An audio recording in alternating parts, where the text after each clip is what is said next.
Man, I just want to open my Christmas presents. Well, I'm waiting on you to finish those snake costumes. I'm almost done. You know what? They're good enough. I'm done. All right, let's go. All right, we're landing. Come on. Man, I can't believe we're almost done, Rick. I can practically taste the eggnog. Hey, you know what? I feel like we're forgetting something. Oh, yeah. Thanks for reminding me.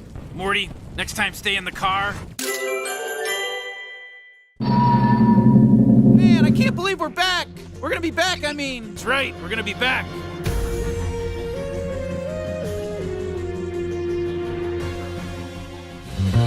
The Space Snake episode has been around for seasons. It was an idea we couldn't quite crack in season 3. We always knew how the episode was going to start. We love the idea of like getting a flat tire in space. It's always fun to do terrestrial things in a dumb sci-fi way. And we're laughing at how dumb it would be to see a little snake in like a little astronaut suit made for snakes. You know, like what is it doing out there? You know, it's like the dumbest thing ever. They're gross little holdovers from when we evolved from worms. My appearance is designed to be familiar and put you at ease. We didn't know it was going to be like a sort of time travel-y, like Terminator-y thing. That was the thing that turned it into a full episode for this season. Like we never had that before. What the hell? If we're gonna make a whole snake society and go down this dumb loophole and do all this dumb stuff, the biggest dumb leap we could do is time travel. Damn it, Slippy, come on. Ow! Just please. Snakes, they suck. They're not supposed to have space programs. They're not supposed to live and dominate a planet. However, if they do, there is one artifact of it that makes it all worth it. Snake jazz. It's my jam. Hey man, Merry Christmas. Welcome back, everyone. It's Charlie. I know everybody's got big questions about what's going on with the next episodes of Rick and Morty. When is season 4 coming back? Like they say, 2020 sometime. There've been a couple interviews with the cast and crew recently that give us a much better window for when the episodes will actually be done. And I'm talking about episodes 6 through 10, so we'll break it down. If you're new to the channel, be sure to subscribe to get all the Easter egg videos. I will be doing Rick and Morty videos while we wait for the rest of the season 4 episodes to get here, so no worries. And I will keep doing that Rick and Morty merch giveaway. All you have to do to enter is be a subscriber and leave your best Evil Morty theory on the video. I'll name a new winner at the end of this. So addressing that season 4 episode 5 post-credit scene, that's mostly them just trying to explain the infinite time loop that present Rick and present Morty wind up creating for themselves to help themselves in the past with the snake time travel problem. You have the current version of Rick and Morty, whose perspective we've been following through the episode the whole time. Like even when future Rick and future Morty come back to help them, you stay with the present version of Rick and Morty. Those two have now got to the point in their own future through the course of the episode when it's time to make the snake costumes and snake math lessons to give to themselves in the past. A lot of you had questions about the paradox that the writers created in this moment here because they don't explain everything, but they give you some clues. When they walk into the house at the end of the episode, their future selves come back to make fun of them because now it's their turn to do all the heavy labor. Haha, we get to go have eggnog and do Christmas stuff while you guys have to do all the dirty work. The present version of Morty is like, why are you being so mean? Why do you have to be a dick about it? And the future version of Morty says, well, you know, we don't, but the other versions before that did this to us just a little while ago, they were mean to us, so now we're gonna be mean to you, implying that this isn't the first time loop. So this is where everyone started to get confused. Like, wait a minute, how many time loops has this been through? Which version are we on right now? Thus the paradox that the writers created, because you don't know where you are in this loop. Are we on the first loop? Are we on the 10th loop? The 15th? How many? It's a phenomenon like those episodes of Rick and Morty where you're not sure if you're following the actual, real version of C-137 Rick and his version of Morty. Like, wait a minute, which version of Rick and Morty are we following around this entire time? So we'll call the versions that we've been following the entire episode Rick Prime and Morty Prime, the original versions for all intents and purposes, even though that's technically not confirmed. So in the post-credit scene where Prime Rick punches Morty Prime in the face to sort of complete their time loop because he kind of reminded himself early in the episode, I'm reminding myself to commit to your stupidity even more. They then walk into the building and hand these items to their younger selves to help them out. Then they go back home, collect the books and the snake carcasses and hand them to their past selves again.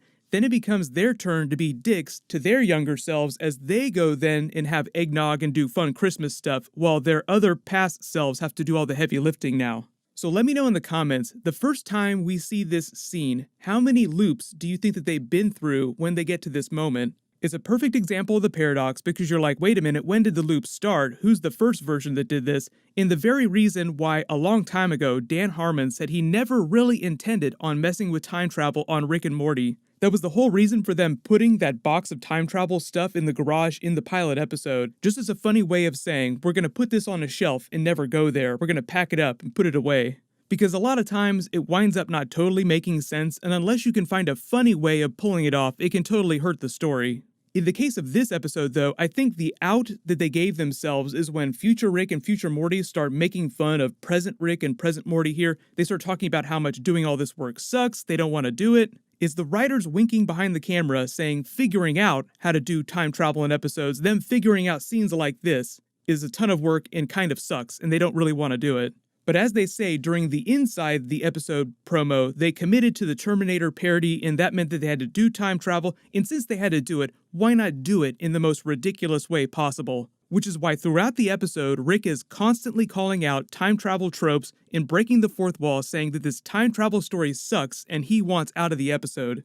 But addressing the rest of the Season 4 episodes, when they're going to release Season 4 episodes 6 through 10, there was a recent interview with Spencer Grammer, who plays Summer on the show a few weeks ago, where she said she had just recorded her voiceover dialogue for the Season 4 finale. That's Season 4 Episode 10 because they confirmed a long time ago that Season 4 has 10 full episodes. They just broke it into 2 halves because it sounds like they're so behind on animation. And if you're not familiar with how long it actually takes to make a Rick and Morty episode, it can take them up to a year between the time they record the actor's voiceover dialogue for an episode and when the animation and touch-ups are done and the episode can actually be aired. So if she just recorded Season 4 Episode 10 back in October, that means that they might not be ready to start releasing Season 4 Episodes 6 through 10 until next summer at the latest. But I think that's a worst case scenario, but that gives us a little better window for when they're actually going to release episodes. Before I saw this interview, I'd assumed that they were just going to take the break during the holidays and then come back in January,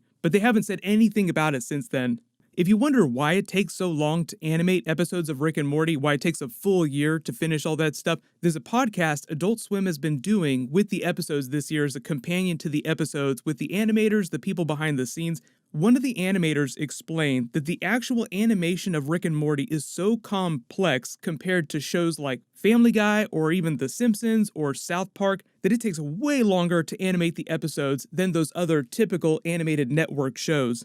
But as far as what the actual stories of the rest of the 5 episodes during Season 4 are going to be, there's the Interdimensional Cable 3 episode, which Justin teased a while ago. He was actually in a recording booth when he was teasing this. There's a special Beth episode that they talked about back at Comic-Con, and then there's still the big Season 5 Evil Morty end credit scene tag that they talked about back at Comic-Con as well. So because we didn't really see that during Episode 5, I'm assuming that they're talking about Season 4 Episode 10. This is the clip of that. I've talked about this in a couple episodes so far, but they hype it up big time. I'm still like obsessed with this like tag.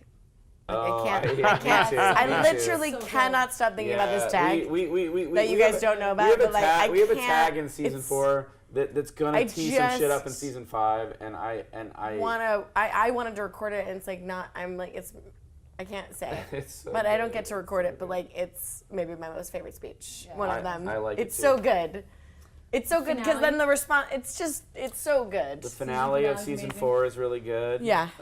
We get canonical. Yeah, she has some great character stuff. So based on what Justin says, it sounds like there's some heavy canonical story episodes coming up in the back half of Season 4, as opposed to the more one-off adventure stories that we saw in the first half. What'll happen is I'll do more Rick and Morty bonus videos in the next couple of weeks through the holidays. Leave all your requests in the comments below. Congratulations, Ross Coe. You're the giveaway winner from my last big Rick and Morty video. Please email me on the About page of my channel so I can get your details.